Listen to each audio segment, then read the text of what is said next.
بسم اللہ الرحمن الرحیم۔ سامعین کرام السلام علیکم۔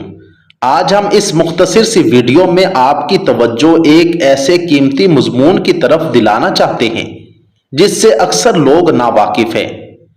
پہلے نمبر پر ہم بستری کا صحیح طریقہ، دوسرے نمبر پر ہم بستری کے آداب، تیسرے نمبر پر کوئی اجنبی عورت دل کو اچھی لگے تو کیا کرنا چاہیے۔ سب سے پہلے نمبر پر فقیہ ابو اللیث نے اپنی کتاب بستان میں لکھا ہے کہ جماع کے لیے سب سے بہتر وقت رات کا آخری حصہ ہے، کیونکہ اول شب میں معدہ غذا سے پر ہوتا ہے۔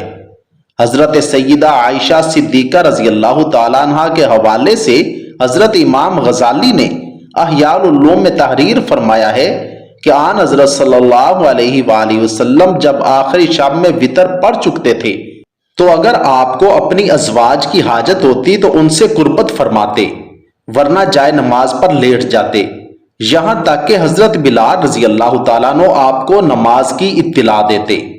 صاحب احیاء کے نزدیک رات کے پہلے حصہ میں صحبت مکروہ ہے، بئی خیال کے تمام شب ناپاکی کی حالت میں سونا پڑے گا۔ طب نبوی میں بھرے پیٹ پر صحبت نہ کرنے کو لکھا ہے، کیونکہ اول شب میں معدہ غذا سے پر ہوتا ہے، لیکن اگر کسی شخص پر شہوت اس درجہ غالب ہو کہ وہ آخری رات تک یا نصف رات تک انتظار کر سکے تو اس کو چاہیے کہ قبل مغرب ہی تھوڑا سا کھانا کھا لے، شکم سیر ہو کر نہ کھائے، تاکہ بعد عشاء جب مصروف عمل ہو تو پورا معدہ غذا سے پر نہ ہو۔ یہ سب طبی باتیں ہیں، شرعاً تو ہر وقت جماع کی اجازت ہے۔ نبی کریم صلی اللہ علیہ وآلہ وسلم سے بھی اول شب اور دن کے مختلف اوقات میں صحبت کرنا ثابت ہے۔ نمبر 2، ہم بستری کے آداب۔ عزیز دوستو، عورت و مرد پاک و باوضو ہوں، مستحب ہے کہ بسم اللہ سے شروع کرے، اگر اول میں بھول جائے تو بعد انزال یاد آنے پر کہہ لے۔ مباشرت سے قبل خوشبو لگانا بھی حضور سے ثابت ہے۔ ہر قسم کی بدبو چاہے میلے کچیلے ہونے کی وجہ سے ہو یا تمباکو سگریٹ کی وجہ سے ہو، شہوت کو مردہ اور رغبت کو نفرت سے بدل دیتی ہے۔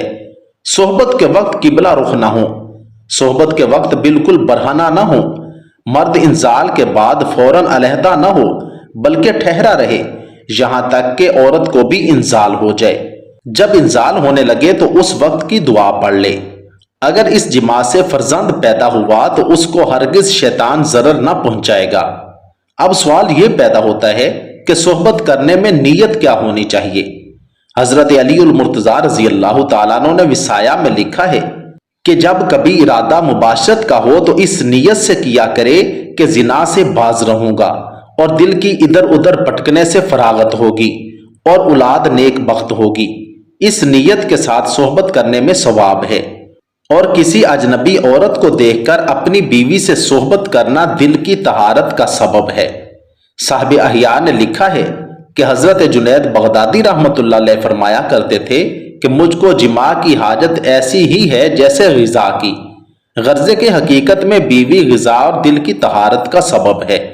اسی وجہ سے جس شخص کی نظر کسی اجنبی عورت پر پڑے اور اس کا نفس اس کی طرف شائق ہو تو اس کو آن حضرت صلی اللہ علیہ وآلہ وسلم نے ارشاد فرمایا کہ اپنی بیوی سے صحبت کر لے، اس لیے کہ صحبت کرنا دل کے وسوسوں کو دور کر دے گا، اور فرمایا کہ عورت جب سامنے آتی ہے تو شیطان کی صورت میں آتی ہے۔ پس جب تم میں سے کوئی کسی عورت کو دیکھے اور وہ اس کو اچھی معلوم ہو تو چاہیے کہ اپنی بیوی سے صحبت کر لے کہ اس کے پاس بھی وہی سب کچھ ہے جو دوسری کے پاس ہے۔ اللہ تعالی ہمیں سمجھ اور عمل کی توفیق عطا فرمائے، آمین ثم آمین۔